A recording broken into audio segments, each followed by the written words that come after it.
Well, I couldn't let him just be the colorful one totally. It was just too much. So, you know what they say? Have fun with this stuff. That's what they say. That's what I say. Right? Yes. Why not dress your best? Yeah. Looking nice.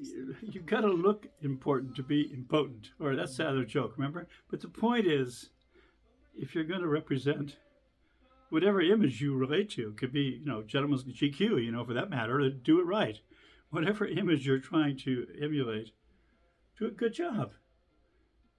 Dress up for the part.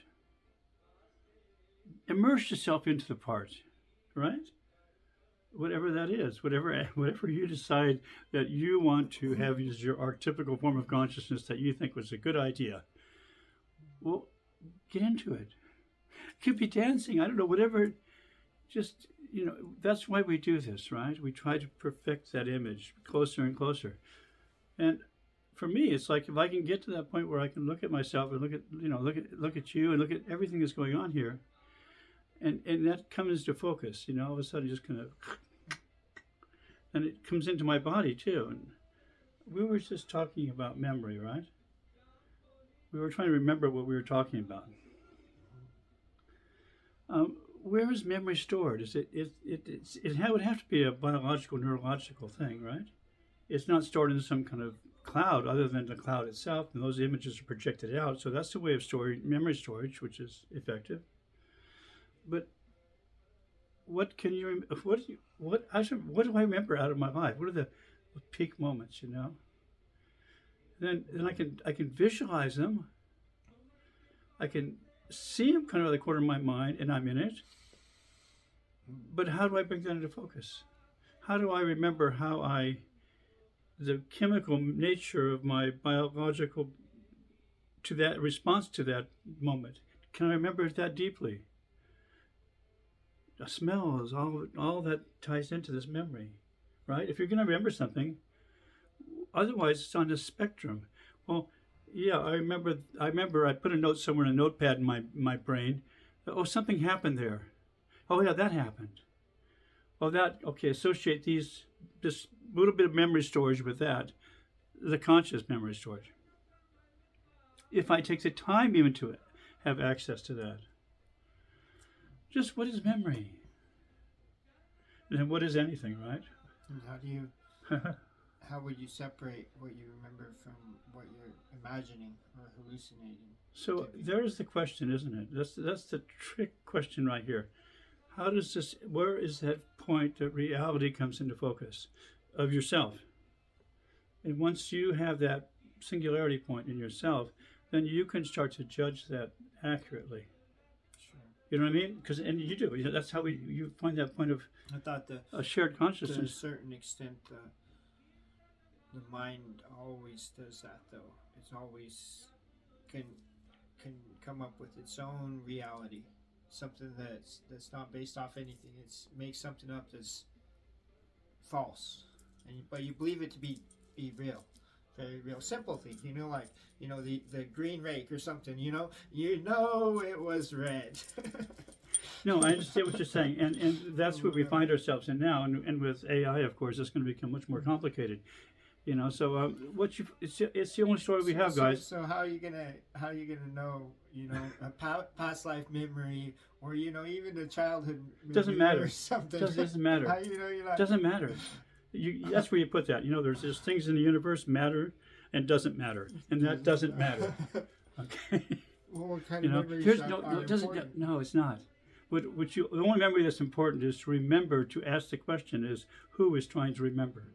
Who is trying to remember? Where is that? And that's the point here. Where is that point of consciousness where you start to become cognizant of your own self, looking at yourself, and you're going, okay, that's interesting.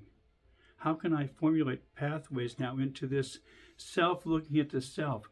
What limitations are in that kind of self-inquiry, This is the point where I would really say to you guys, we're establishing the points of contact, of truth within ourselves, so we can establish self-inquiry or inquiry into anything. Because if you haven't established some base point, right, of who you are, how can you judge anything? It's going to be my opinion, his opinion, and they're going to be valid to some degree, or at least cognizant of their point of view. But you have to be cognizant of who, right, who we are, who you are. Self-empowerment. There's nothing to be sold here, nothing to be marketed here. This is just pure self-empowerment. Empower yourself, right? Empower yourself. Empower yourself to find out who you want to be and find a way to do that. Find a way to be it, embody it. That means bring it into your entire biological, psychological matrix. It's the only way to do this. Otherwise, you're just reading another book, telling another story, teaching another class of Kriyas. Whatever you've got to somehow embody it. That's the level of teaching that's required now. When I see my granddaughters and the level of immersement they have in their own minds is they have gone into direct neural contact now on a subliminal mode. I mean, I see it. They have that there, and I'm certainly encouraging it. But nonetheless, that is built in. It's taken me years to get a glimpse of that pathway of consciousness, and it's built into these kids these days. Should be. It's just another way of creating communications between the mind and the body. That's all. And are you the body? Are you the mind? Obviously, it's a combination. There can be no difference, right? There can be no difference between God and his creation because it's all one. But there has to be a level of practical utility in the currents of all that. Something that works better for us, makes us healthier, happier. I mean, I'm paddling for those currents. I'm paddling, in the universal possibilities of everything, which is a whole lot of stuff. In all of that, the only prayer that's ever made any sense to me is, well, I want to be healthy. I want to be happy. I want to have fun doing this. This should be fun. I'm not interested in suffering. I mean, it's just, that would be a more coherent prayer, right? I mean, an honest prayer. I mean, does anyone want suffering? I don't know. When you meditate for all sentient beings, release from some sorrow.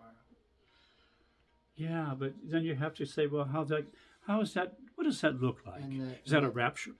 And the more closer, personal, the deeper meditation can go. When you think about somebody or those who are in your presence. There is that. Immediate vicinity.